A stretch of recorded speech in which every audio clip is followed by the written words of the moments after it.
미국 뉴욕이 발칵 뒤집혔습니다. 뉴욕시 교통국 최고 책임자가 한국에서 가져온 단 한 장의 사진 때문에 도시 전체가 뒤흔들리고 있어요. 그는 한국에서 돌아오자마자 수십 년간 굳건하던 뉴욕의 교통 시스템을 전면 폐지해야 한다고 선언했죠. 놀라운 건 그가 주장하는 해결책이 수백만 달러의 첨단 기술이 아닌 눈 내리는 날 한국의 거리에서 찍은 단 한 장의 사진이었다는 사실입니다. 저는 뉴욕시 교통국 책임 총괄 제이슨 월드입니다. 다들 아시다시피 뉴욕의 교통 시스템은 세계 최고죠. 특히 제가 총괄하고 있는 뉴욕 교통 시스템은 수많은 나라에서 벤치마킹하러 올 정도니까요. 갑자기 제가 왜 이런 이야기를 하냐고요?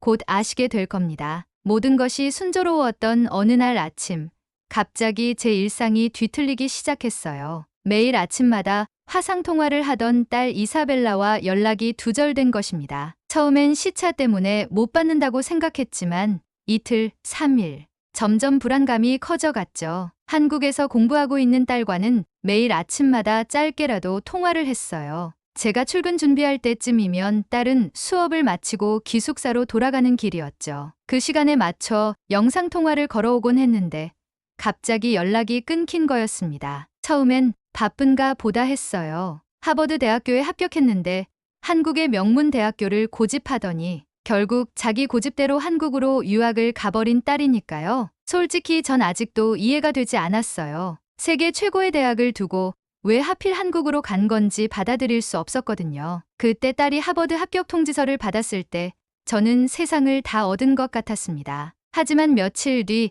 딸이 한국 대학 진학을 결심했다고 했을 때의 충격은 아직도 잊을 수가 없네요. K-팝이니 뭐니 하는 것들이 요즘 유행이라지만 그래도 미국만한 나라가 어디 있겠습니까? 그날 저녁 저희 부녀는 큰 싸움을 했어요. 제가 보기엔 딸이 간다던 한국은 그저 아시아의 작은 나라일 뿐이었으니까요. 물론 삼성이나 현대 같은 큰 기업들이 있고 최근에는 문화적으로도 주목받고 있지만 그래도 미국과는 비교할 수 없다고 생각했죠. 하지만 딸은 달랐어요. 아빠, 난 거기서 행복할 것 같아요. 그게 더 중요하지 않나요? 라는 말에 저는 할 말을 잃었습니다. 결국 딸은 한국으로 떠났고 저는 그 뒤로 한국을 딸을 빼앗아 간 나라로 여기게 됐어요. 그런데 이번엔 뭔가 달랐습니다. 평소에 이사벨라는 무슨 일이 있어도 연락을 했거든요. 저와 의견이 다를 때도 바쁠 때도 짧게라도 꼭 연락을 했던 아이입니다. 밤새 뒤척이다 결국 아침 일찍 회사에 연락했어요. 20년간 한 번도 쓰지 않았던 긴급 휴가를 신청한 거죠. 제임스 부사장은 제 휴가 신청을 받자마자 놀란 목소리로 전화를 걸어왔어요. 저는 간단히 상황을 설명했고 다행히 부사장은 급히 휴가를 승인해 주었습니다. 비행기표를 예매하고 짐을 꾸리는 동안에도 계속 불안했어요. 한국은 안전한 나라라고들 하지만 세계 어디나 위험한 곳은 있는 법이니까요. 13시간의 비행 동안 저는 계속해서 최악의 상황들을 상상했어요. 납치, 사고, 아니면 북한과 관련된 무슨 일?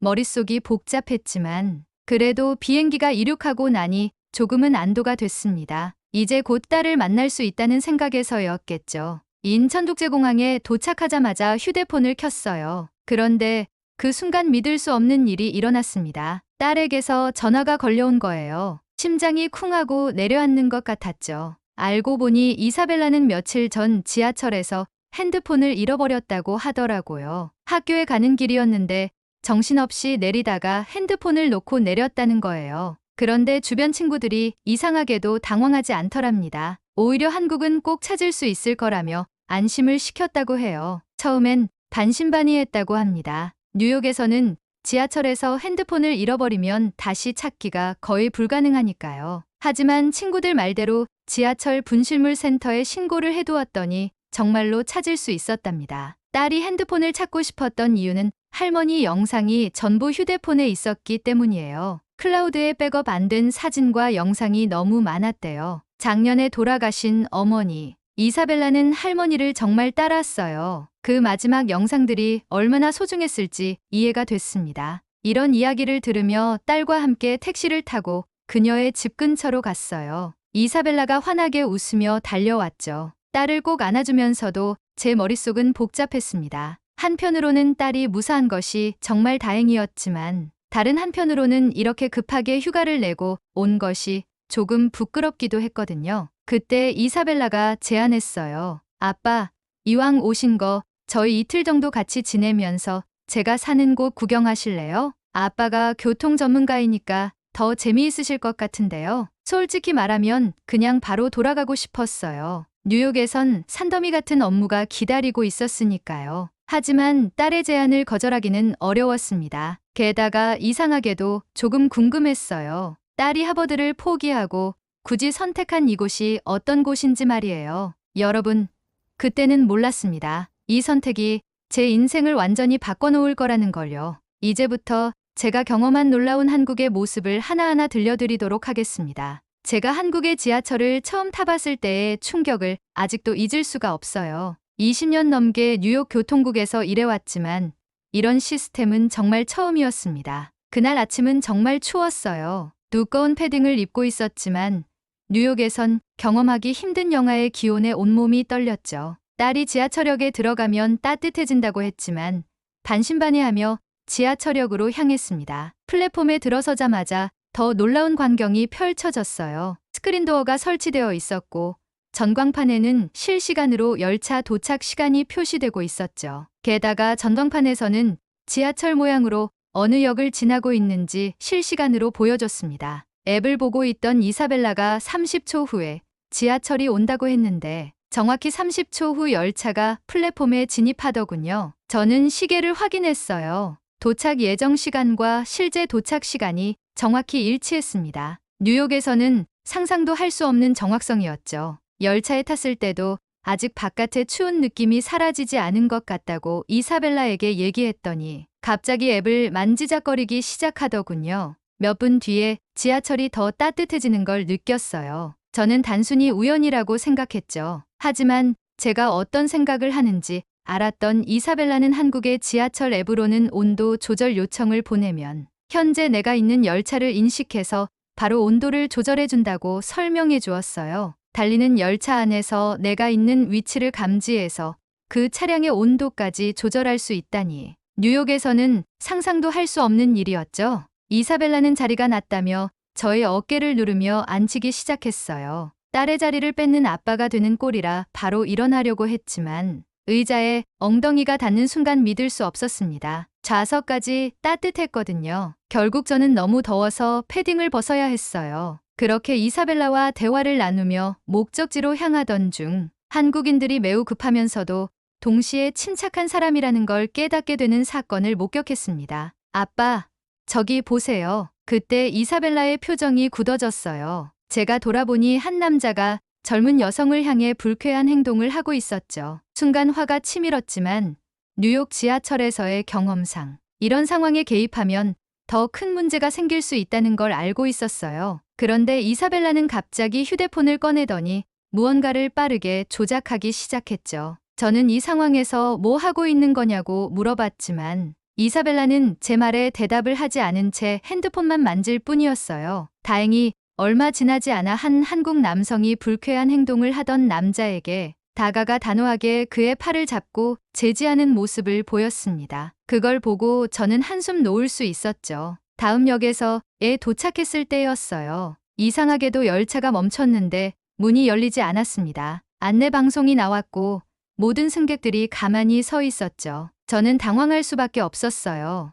뉴욕이었다면 이미 항의가 빗발쳤을 텐데 이상하게도 모두가 질서정연하게 기다리고 있었거든요. 특히 놀라웠던 건 출근 시간이었는데도 말이에요. 그렇게 몇 분이 지나자 문이 스르르 열렸고 역무원들이 신속하게 들어와 그 남자를 체포했습니다. 놀랍게도 그 순간에도 아무도 소란을 피우지 않았어요. 오히려 승객들이 자발적으로 길을 열어주면서 얼른 남자를 잡아가라며 마치 모세의 기적처럼 통로가 만들어졌죠. 그제야 알게 된 사실인데 알고 보니 이사벨라가 지하철 앱으로 신고를 했고 그래서 이렇게 신속한 대응이 가능했던 거였어요. 이사벨라는 멋쩍게 웃으면서 아마 다른 한국인들은 자기보다 더 빠르게 이미 신고를 했을 거라면서 역시 한국은 빠른 나라라서 그런지 이런 부분에 대해서도 빨리 처리돼서 좋다고 하더라고요. 역무원들이 끌고 가는 남자가 중국어로 고함을 지르는 것을 보며 저와 이사벨라는 마주 보면서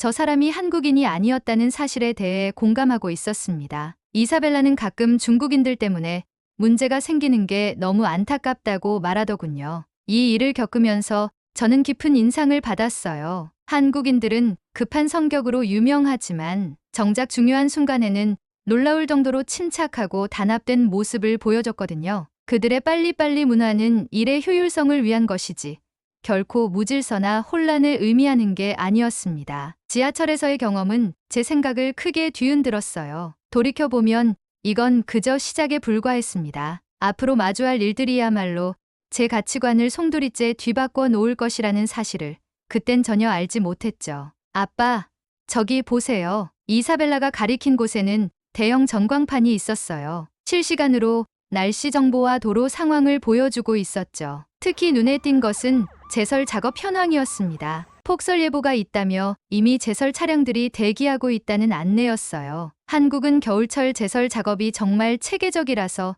눈이 와도 도로가 거의 막히지 않는다니까요. 저는 그저 웃으며 고개를 끄덕였지만 속으로는 의구심이 들었어요. 뉴욕도 폭설 대비는 늘 큰 과제였거든요. 과연 한국이라는 나라가 미국보다 더 잘 해결할 수 있을지에 대한 생각을 떨칠 수 없었죠. 그 답을 생각보다 빨리 확인하게 될 줄은 몰랐습니다. 바로 다음 날 뉴욕으로 돌아간 후에 말이에요. 뉴욕에 돌아온 지 일주일도 채 되지 않아 저희 지역은 34년 만에 최악의 폭설을 맞이했어요. 처음에는 대수롭지 않게 생각했죠. 뉴욕도 나름의 제설 시스템이 있으니까요. 하지만 현실은 달랐습니다. 첫날부터 모든 것이 통제불능이었어요. 제설 차량들은 도로에 나와 있었지만 체계적인 대응은커녕 오히려 혼란만 가중시켰죠. 한 구역은 세 대의 제설 차량이 중복 작업을 하는데 다른 구역은 아예 방치된 곳도 있었어요. 교통통제실에서는 비상경고음이 끊이질 않았습니다. 실시간으로 들어오는 사고 신고가 처리 속도를 넘어섰고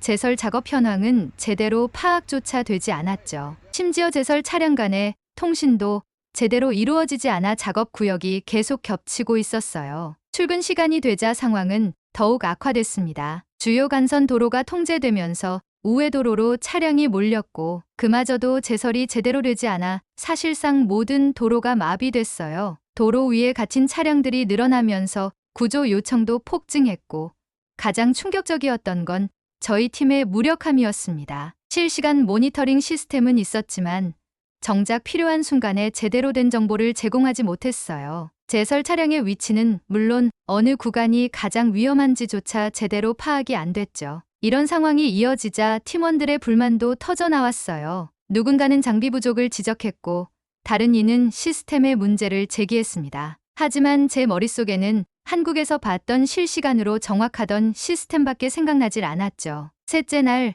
상황은 최악으로 치달았어요. 시청에서는 계속해서 항해 전화가 빗발쳤고 언론에서는 저희 부서의 무능함을 신랄하게 비판했습니다. 출퇴근길에 4시간씩 갇혀있는 시민들의 분노는 이해할 만했죠. 회의실에서 대책회의가 열렸지만 현실적인 해결책은 나오지 않았어요. 그저 눈이 그치기만을 기다리는 것 외에는 다른 방법이 없어 보였죠. 회의를 마치고 한숨밖에 나오지 않는 이 상황을 어떻게 해결해야 할지 고민하던 그때 제 휴대폰이 울렸습니다. 한국에 있는 이사벨라였어요. 딸의 영상통화 화면 너머로 서울의 모습이 보였습니다. 거의 같은 양의 눈이 내리고 있었지만 도로는 깨끗했고 차들은 정상적으로 움직이고 있었죠. 그리고 그 순간 제 머릿속에서 무언가가 딱 하고 맞아떨어졌어요. 다음날 아침 긴급 회의를 소집했습니다. 팀원들 앞에서 밤새 조사한 한국의 교통 시스템과 제설 시스템을 설명하기 시작했죠. 처음에는 모두가 의심스러운 눈초리였어요. 베테랑인 마이크가 가장 크게 반발했습니다. 그는 아시아의 작은 나라가 미국보다 나을 리 없다며 제 제안을 일축했고요. 하지만 제가 준비한 자료들은 반박하는 이들의 입을 단번에 막기에 아주 적절했어요. 한국에서 찍어온 영상들, 실제 운영 데이터, 그리고 실시간으로 전송받은 서울의 제설 현황까지. 특히 결정적이었던 건 서울과 뉴욕의 제설 비용 비교였습니다. 같은 규모의 폭설에 대해 서울은 뉴욕 3분의 1 수준의 비용으로 더 효율적인 대응을 하고 있었죠. 회의실의 분위기가 조금씩 바뀌기 시작했어요. 시스템 엔지니어인 토니가 먼저 관심을 보였고 예산 담당자인 사라도 귀를 기울이기 시작했습니다. 특히 실시간 모니터링 시스템에 대한 설명에서는 모두가 집중했죠. 하지만 여전히 의구심을 품은 사람들이 많았어요. 시스템 도입 비용, 직원 교육, 문화적 차이 등 산적한 문제들이 제기됐습니다. 게다가 미국과 한국의 도시 구조가 다르다는 지적도 있었죠. 이때 예상치 못한 지원군이 나타났어요. 저희 팀의 신입 엔지니어 제니퍼였죠. 그녀는 학창 시절 교환학생으로 한국에서 6개월을 보낸 경험이 있었고 제가 설명한 시스템을 직접 경험했다고 했어요. 그녀의 증언은 제가 보여준 데이터보다 더 설득력이 있었고 팀원들의 시선이 조금씩 달라지기 시작했습니다. 한국의 앞선 기술도 놀랍지만 그보다 더 놀라운 것이 있었거든요. 그건 바로 시민들의 의식이었답니다. 이틀간의 마라톤 회의가 이어졌어요. 밤을 새워가며 세부 사항을 검토했고 시스템 도입에 따른 비용과 효과를 꼼꼼히 분석했습니다. 마침내 팀의 승인을 받아냈고 이제 남은 건 서울교통공사 측의 협조를 요청하는 일뿐이었어요. 하지만 이게 끝이 아니었습니다. 정작 큰 일은 따로 있었죠. 수십 년간 이어온 시스템을 바꾸는 일은 단순히 새로운 장비를 들여오는 것 이상의 의미가 있었으니까요. 저희는 이제 한국을 직접 방문해